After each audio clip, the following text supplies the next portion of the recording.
আমাদের ভালোবাসার শহর দীঘা। খুব কম মানুষই আছে যারা এখনও দীঘা যেতে পারেনি।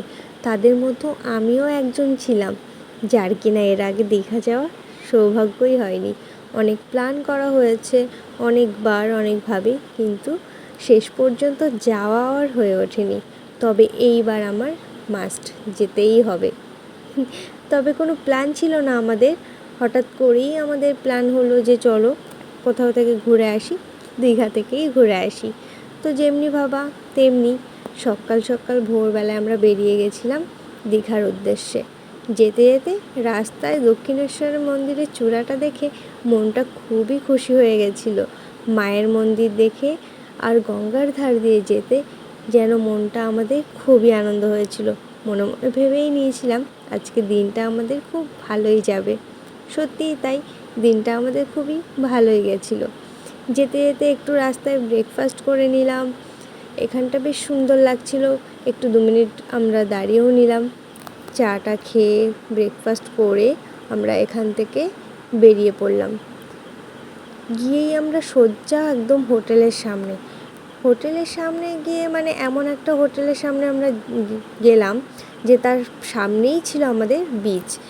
এবার দুটো হোটেল ছিল পাশাপাশি, কোনটায় আমরা যাব সেটা বুঝতে পারছিলাম না। তবে প্রথমেই আগে এই হোটেলটায় ঢুকলাম। তো হোটেলে ঢোকার পরে রিসেপশন থেকে বলল, তোমরা আগে রুম দেখে নাও, রুম যদি তোমাদের পছন্দ হয় তাহলেই তোমরা বুকিং নিতে পারো, এমন নয় যে রুম দেখার পরে তোমাদের বুকিংটা নিতেই হবে। তো ভাবার পরে দেখলাম যে চলো, সুযোগ যখন পেয়েছি আর একটু যখন হাতে টাইমও আছে, তো আমরা রুমই দেখে নিই। খুব একটা টায়ার্ড হইনি, তাই আর অসুবিধা হয়নি।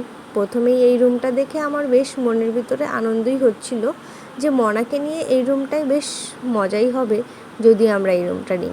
তবুও আমরা প্রথমেই হ্যাঁ করিনি।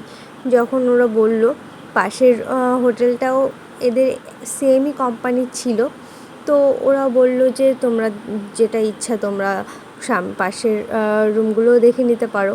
তো আমি মনে করলাম যে ঠিক আছে চলো একটু দেখেই নিই, ক্ষতি কী মনের ভিতরে, তাহলে আর কোনো উসখুস লাগবে না। তো রিসেপশনে গিয়ে মনা আঙুল দিয়ে দেখাচ্ছিল, খুব মজা হচ্ছিল। তো আমরা রুম দেখতে গেলাম। এখানেও আমরা 2-3টে রুম দেখলাম।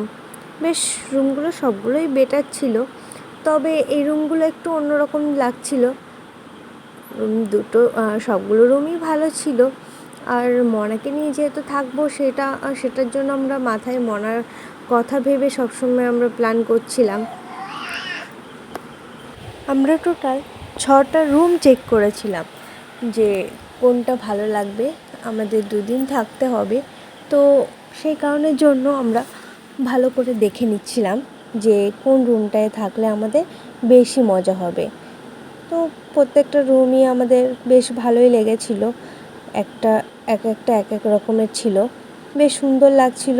আর প্রত্যেকটা রুমের থেকেই ব্যালকনি থেকেই আর কি বিচটা দেখা যাচ্ছিলো। তবে বিচটা তো অতটা কাছে থাকে না, তবুও ব্যালকনি থেকে বেশ বাইরের ভিউটা ভালোই ছিল প্রত্যেকটা রুমেরই। তবু সবগুলো দেখার পরে আমাদের মনে হলো যে প্রথম যে হোটেলটায় আমরা ঢুকেছিলাম, তো সেই হোটেলের রুমটাই আমাদের কাছে বেশি পছন্দ লাগছিল। বাজেটের মধ্যেও ছিল, সবটাই আর কি আমাদের ভালো লাগছিল। তো সেই কারণের জন্য আমরা এখানেই বুকিং করে নিলাম। তারপর এইসব প্রসিডিওর করতে করতে প্রচণ্ড টায়ার্ডও হয়ে গেছিলাম। শেষে আমরা মনে হচ্ছিল কখন রুমে যাব। তো বেশিক্ষণ লাগেনি, আমরা রুমে চলে গেলাম। রুমে গিয়ে আমরা সব কিছু ভালো করে দেখে টেকে নিলাম, তারপর ফ্রেশ হলাম। আর এখানে এসে আমাদের বেশ খুব মজাই হচ্ছিল। মনা তো খুব লাফালাফি করছিল। সেই সব ভিডিও তোমাদের পরের ভিডিওতে দেখাবো। ততক্ষণের জন্য টাটা। আর আমাদের রুমটা কেমন লাগলো অবশ্যই জানিও।